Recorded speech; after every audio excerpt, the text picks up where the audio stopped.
much for everyone for very interesting presentations. And this is the time that we wrap up, reflect on how we spent the 2 days, and see how we want to proceed in the future. For this, I would like to ask my colleague Kathy to wrap up the 2 days of very fruitful discussions that we had here. Thanks very much. Thanks very much to the organisers for asking me to do this wrap-up, and I'm very happy to do it because it's been a really excellent 2 days. I think the discussions we've had have been very frank, and it's been excellent to see the evidence and experiences coming from all of the countries, as always, but I think this year it was particularly interesting. So I think that we all go home with different messages from these kinds of meetings that have a lot of PowerPoint presentations, a lot of discussions, and I know we usually miss half of it because we're distracted or asleep or miss the translation, and I really encourage everybody to go to the website because all of the presentations will be on the website, and it's a great way to remind yourself of what was discussed and what experiences were shared. So that's something to go home and also share with people who couldn't make it here, because I think it's really rich information, and if we keep it to ourselves, it's a bit unfair. So when making this wrap up, I went back to the title, Treating Patients, Not Disease. And I think we all were very, very touched by the patients who came and spoke to us, by the videos that we saw, by the painting exhibition we saw last night, and really reminded us behind those numbers, behind the serious adverse events, the percentages, the sensitivities, there's people. And they reminded us they have families and they get isolated and they feel scared. And this, I think, is one of the most important things to remind ourselves every time.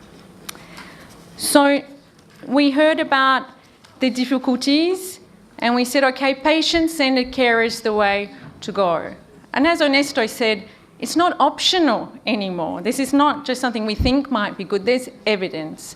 We need to give support to patients. And I think that's a really important thing to take home from what WHO said, but from what we all know. Patients who are supported do better in their treatment.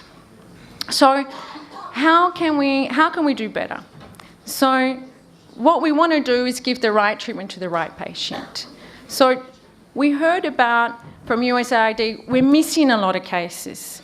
But how can we diagnose those cases? And how can we diagnose patients correctly to get the right treatment to the right patient? And we did hear some very promising, potentially patient-centred care type things in the pipeline. We heard about maybe some LAM tests that could use blood samples. We heard about stool filter that might improve children diagnosis. We heard about technologies from Russia, Biochip and others. We're looking forward to more evidence on more things that are in the pipeline with the goal to get more accurate, faster and closer to home for the patient's diagnosis.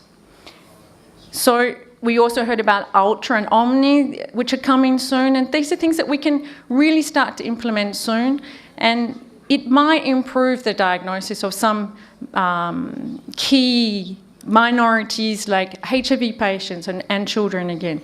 So let's work on using the things that are available to their best, but keep an eye on the pipeline and the evidence coming out. So what about getting the right, once we've got the right diagnosis, how do we get the right treatment to the right patient? So we saw short course regimens, they work, they're effective, they've been rolled out in the region. We know that there's some challenges. Getting the right patients means getting the right diagnostics at the point of care, at the beginning of treatment. It means following those patients, excluding those patients who are not doing well. And once we're using a short course regimen, we know that we also have to use new drugs. There's no and or, it's the both are necessary. And new drugs, we've seen a lot of evidence, not just this year, but over the years, that they really work, they really change the outcomes of these patients and the lives of these patients, knowing that adverse events linked to injectable drugs, hearing loss and other problems, these are things that were very, very common before that we're now able to avoid Today there shouldn't be any patients getting hearing loss because we have an alternative. So we've seen how new drugs can be used in children. We've seen how the short course regimen can be used in children as well. We saw some great evidence from Tajikistan, Russia, Uzbekistan. So let's not forget that even kids, they need to get the right treatment. So we've seen that new drugs work, but we also know effective drugs have to be for the whole treatment. So we saw some evidence from NTB about the safety, about from Kazakhstan about the prolongation, and we know about the use of the drugs together. So the right treatment is enough effective drugs in the regimen for as long as needed. And what about the adverse events? How to get the right patient on the right treatment and keep him on the right treatment. And Ernesto always says, monitor the patients. He calls it ADSM, but it's just monitoring the patients and managing the adverse events. And it kept coming back time and time again. And we saw some evidence from MTB about hepatotoxicity being the most common adverse event. We saw evidence from Armenia about treatment of hepatitis C on for MDR-TB patients. We've got choices now. We've got less hepatotoxic drugs as alternatives. Let's make sure the right treatment gets to the right patient. And that includes HIV patients. That includes diabetic patients. Think about comorbidities. Think about adverse drug reactions and get the right patient, the right treatment at the right time by monitoring and reporting those. So how are we going to get that right treatment to the right patient? How are we going to deliver it? So in previous years, we've had evidence from Uzbekistan about ambulatory care from day one. This year, we heard a lot about restructurization of health systems from Kyrgyzstan, from Armenia, about reducing hospitalisation, getting patients closer to home. And the patients have said that a lot. Hospitalisation for them was really difficult. It was a really difficult time. Let's try to work together on the political will and the finances as well to get to a more patient-centred approach. And I think they could all come together. And we did hear several times to be sure to insist that that money saved on hospitalisation gets into that outpatient ambulatory care so that the patients also can benefit from this restructuring. Because the partners are moving out, Global Fund, USAID, a lot of patient support was coming through Global Fund. Maybe patients can get support in their community closer to home with their families. So not only do you have to choose the right treatment, we know you have to choose the good quality right treatment, and it has to be there in sufficient quantities. And this last session really gave us some very clear messages about this transition period, about it's no good diagnosing the patient, prescribing the treatment. If it's not there, you can't give it. So there's some work to be done on registration, on procurement, and I think we have time. And I think there are options, and I think everybody's got the same goal in mind, and I think this is something that there was a really great last session with lots of ideas shared, and I hope that the countries will be able to work together on that. So, I mean, I think it was fairly clear to me in a summary that we're treating people. We're treating people with a disease, and the right treatment in the right place at the right time means diagnosing them right, monitoring them correctly, choosing the right treatment of good quality, and supporting them to do that. So I'm looking forward next time to seeing how everybody's going with that. I think we can probably hear next year about a lot of innovation that has been done. From the side of MSF, last year we had a big international meeting of all the people in MSF involved in TB, and MSF restated and recommitted to working on TB, and not only drug-resistant TB. We committed to working on all TB in all situations, including drug-sensitive TB, TB in situations of war, TB in migrants, in children, in IV drug users. We committed to looking at latent TB, but especially to innovation and to operational research, to try to move forward political agendas that can help globally, not just where we are working. So I think we all have those goals. So Thank you very much for all your participation, and don't forget to go to the website to remind yourself of everything you've heard this time. Thank you.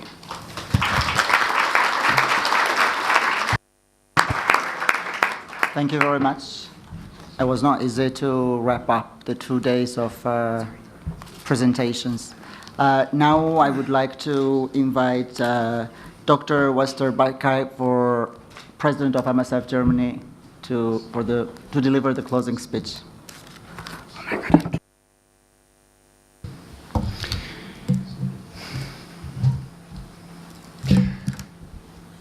Dear colleagues, dear guests, we're coming very close to the end of this regional symposium for Eastern Europe and Central Asia on TB. For me, it's the first time I'm attending this symposium, but following it very carefully and talking to a lot of you, I very quickly realized that this symposium has been grown over the last years and has matured. I think the importance it has gained is incredible. It already created impact and has definitely become richer in its content. And it also every year attracts more guests. Actually, I was informed that not all people who wanted to come this year were able to register, so make sure for next year you're also in time to register for the upcoming event, which also provokes higher expectations already for next year when we meet again in, I will tell you at the end of my little speech. During the 7 years of its tradition, this symposium has also gained some regular guests, special friends, and one of them is sitting here, Dr. Ernesto Jaramillo. I want to thank you specially that you made it again to this conference. Thank you for your presentation. Some of us might still not be sure whether they understand or agree with your presentation, but surely all of us liked it a lot. So thanks a lot. And for sure, I would very much like to thank the Ministry of Health of the Kyrgyz Republic, presented by the Deputy Minister of Health, Dr. Musalyev, for the consistent support which is necessary to have such a conference, to have such a meeting. And without it, I think it's definitely impossible. So from my side, spasiba bolshoi, and good luck with all the efforts in Kyrgyzstan to continue fighting TB. As Grigor said, I'm the president of MSF Germany, but I'm also a general practitioner in Berlin, capital of Germany. And I myself was involved actually in DRTB treatment quite some time ago, 7 years. I went to Uzbekistan, to Nukus, for a 3 weeks training on DRTB. After that, with MSF, I went to Zimbabwe and was lucky enough to be part of the implementation team of the drug-resistant program, TB program in Zimbabwe. So then the years after, let's say I was distracted, I did a lot of other things. And now I'm coming back. For me, it's the first time really coming back to the, let's say, TB community after all these years. And I realize when you talk about what you're doing every day in the countries you work, it's your everyday work, and you talk about new drugs and new diagnostics, all the problems. And it seems to be for you like everyday life business. I can just reassure you it's not. I think if we look back in 10 years or 15 years, we all recognize that this is a historical time for TB in the world. This is a time for change in TB. And realize and be proud of it. I think you're all a part of this very important time. As I said, this year's symposium was very rich in content. It was daring and challenging, and did not stay short in self-reflection and self-criticism, which is also very important. And I'm very happy to see a conference where people are open to present also their problems, the shortcomings, the challenges they face, because this is the best way to move forward and not only showing the beautiful picture and hiding the problems in the back. What I especially liked, and I want to single out some presentations which directly targeted the core topic of this conference, which is the patient-centered approach. Remember the session we had on palliative care. It's not about cure rate, complete treatment completion rate, and so on. Yeah? So nothing we can sell to maybe donors or to the outside, but it's actually about the patients. And there's a lot to do. It's a huge challenge, but we are taking this challenge up, and I think that's very brave, and we should continue doing that. Similarly, when I remember the presentation of integrating HIV and TB care, put yourself in the position being this patient with HIV and TB and only having to go to this one clinic where doctors and nurses take care of you. That's a huge improvement. Similarly, it's an improvement when your diabetes is well taken care of at the same time when you're treated for TB. Same is true for hepatitis C. And I'm also very impressed, I have to admit, about the really brave approach the Kyrgyz Republic and also Armenia, as I just learned this morning, are taking to reorganize their health systems. And I know how difficult it is to overcome, to change an existing health system with all the, different conflicts of interest. But the main purpose of this transition is definitely not saving money, but it's providing better treatment to the patient. So that's at the core of the patient-centered approach. So I wish you very good luck from the bottom of my heart for this restructuring. As a practicing doctor, I told you I'm sitting in Berlin, and sometimes in my consultation room when I'm not busy with MSF, I'm sitting across patients, and I'm not treating diseases. And I think we're all not treating diseases. The main objective of our treatment is a patient. So a patient is sitting in front of these are people, and luckily enough, and I want to thank the organizers of this conference, we were able to meet some of these people, the TB people. We met Xenia. I haven't seen her actually. I was looking for her, whether she's still around. We met Begimai, and we also heard about Pauline. Yeah, so we met these people, and what we could learn about these people take responsibility to a very high extent. Remember what they said, how they are still involved in improving the situation on TB in this region, even after having overcome their own phase with TB. And also let's think about other patients, HIV patients. They are the ones informing, for example, their dentists or their sexual partners about their condition to prevent others from getting sick. And what all of us do when we catch a cold or a flu, when we cough or sneeze, we sneeze into our elbow, not to infect others. So patients do care about public health as well. And I think we should trust them. I trust them that all patients, each and single patient has the best intention to be cured, him or herself, but also has the best intention to participate and to take care inducing transmission in the public community. What we have to do, we have to enable them to follow these intentions.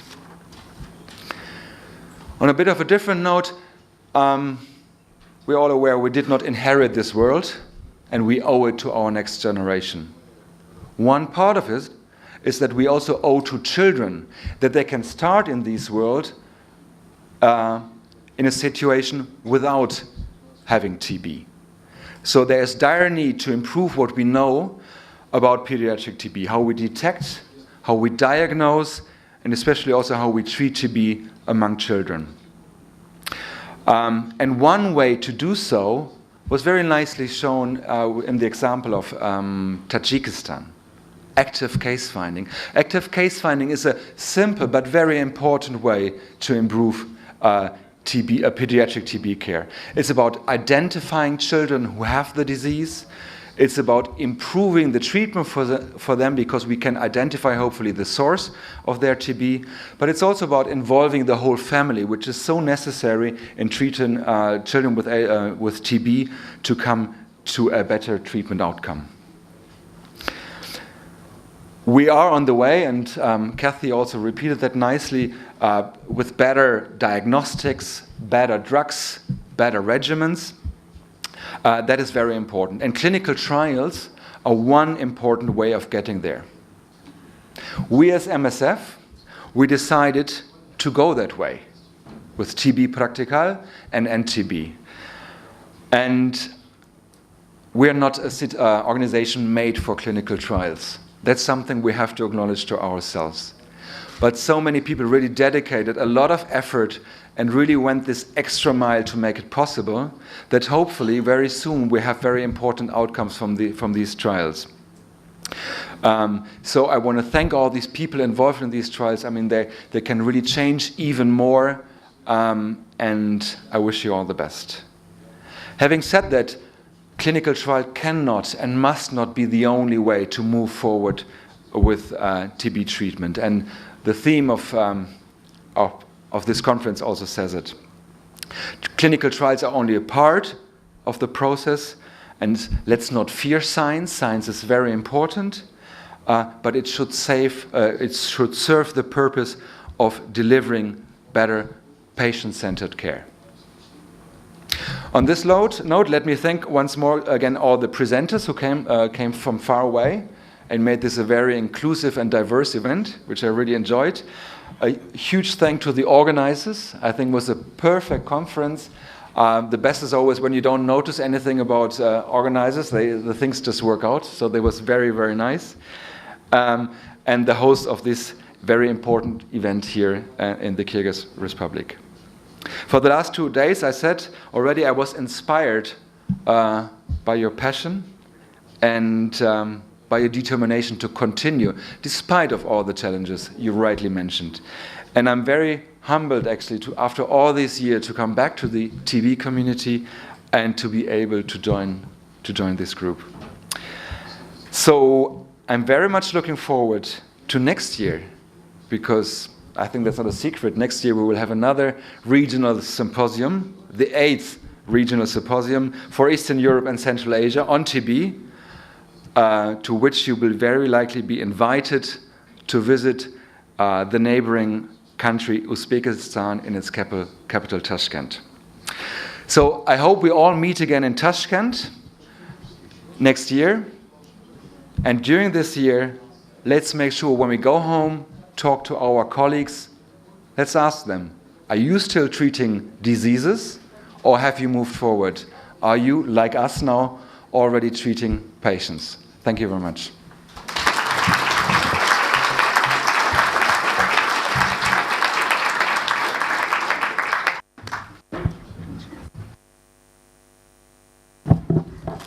Thank you very much. And now I would ask Deputy Minister of Health of Kyrgyz Republic, Dr. Murzaliyev, to deliver his closing speech.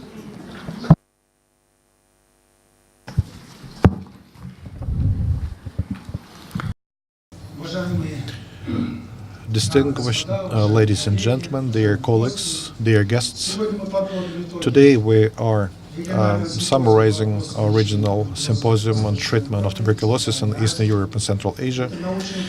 This is a scientific forum, an opportunity for the countries of the region to share their experience in implementation of new approaches and model of treatment of the disease. The platform involved discussion in the area of achievements in diagnostics, in patient-oriented approach, new regimens of treatment, clinical trials, mechanisms of funding of anti-TB activities. The Kyrgyz Republic is a hospitable country, and in the recent year we faced the tendency of increasing number of meetings with international partners to discuss problems and issues related to tuberculosis. On behalf of the Ministry of Health, I would like to thank all participants, and a special thanks to the organizer of this project, Médecins Sans Frontières, with the organizing and conducting of this symposium. As of today, Médecins Sans Frontières have signed a number of documents, including Memorandum of Understanding with the Ministry of Health of the Kyrgyz Republic, and with the Médecins Sans Frontières with the Swiss office on combating TB and non-infectious diseases. Due to these regular meetings, TB service of the Kyrgyz Republic will definitely achieve and gain positive changes and outcomes. Once again, I would like to express gratitude to the participants of the conference. Thank you that you have found the opportunity to come visit our country.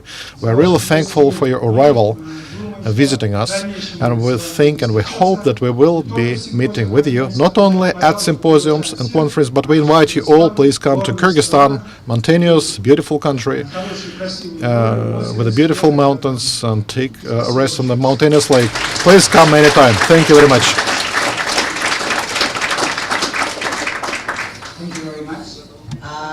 Большое вам спасибо. На этом мы бы хотели приступить к раздаче сертификатов всем участникам. Мы приглашаем по одному человеку от делегации для получения сертификатов. Все презентации, материалы также прилагаются на флешке к сертификатам.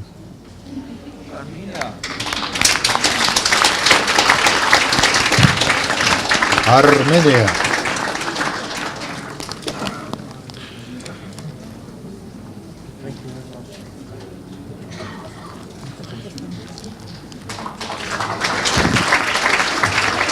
Tajikistan.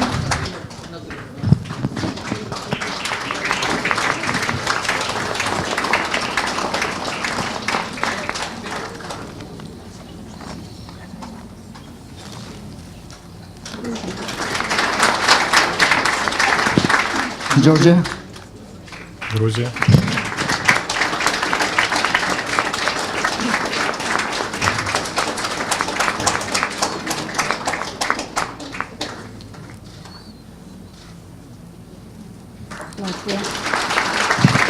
Latvia.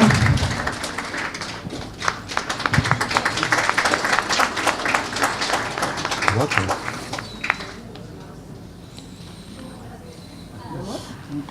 Latvia. Латвия.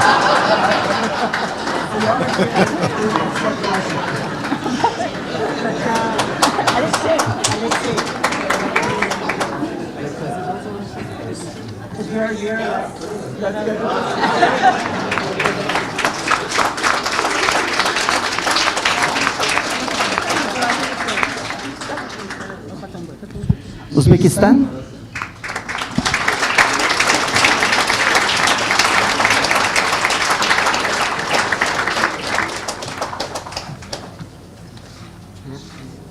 Будут, все будет. Азербайджан. Azerbaijan.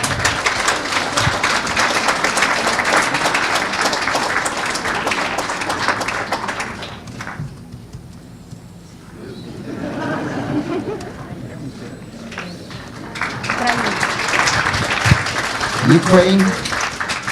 Украина.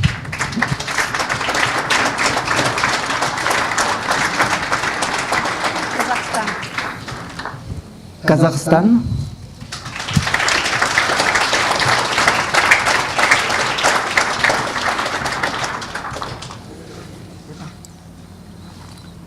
Беларусь.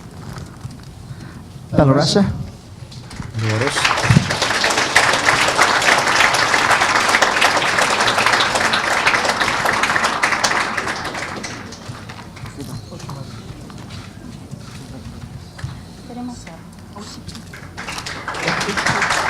MSF France headquarters. Штаб-квартира МСФ. Франция.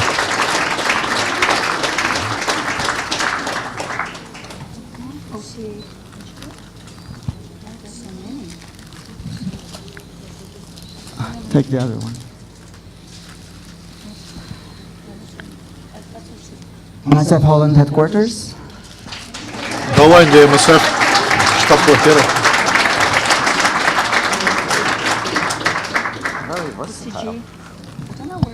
MSF Switzerland headquarters. Швейцария МСФ. Штаб-квартира.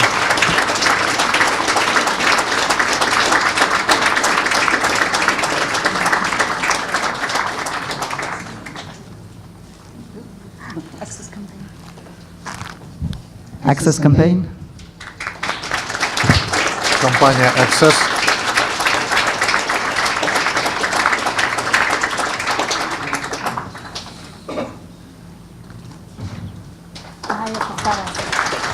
Майя Ковторадзе. Maya Kaftaradze. Майя Ковторадзе. It's an individual invite. Она индивидуально была приглашена.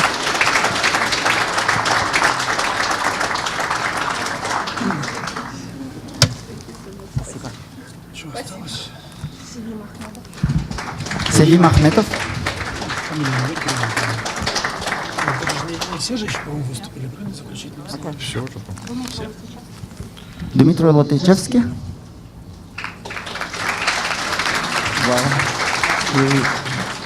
Игорь Ключевский. Игорь Ключевский.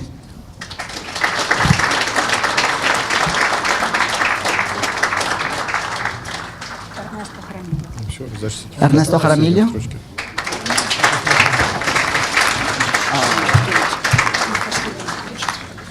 And OCB.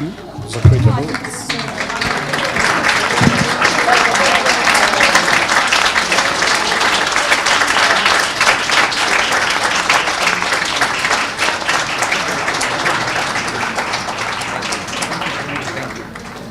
I'm afraid it got stuck with some other OCs, POs, OCGs. Sorry, what's that? That's it. Thank you very much. And for the attendance, Russia, we gave. Oh, Masha, but thank you very much to everyone. We'll come there. I would like to thank the interpreters who have been working there and who helped us understand each other.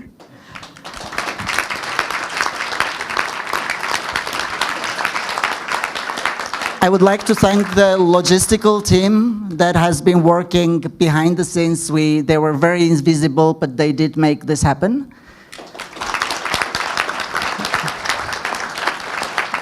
And last but not least, the event organizer, Masha, thank you very much. You have made it a tradition.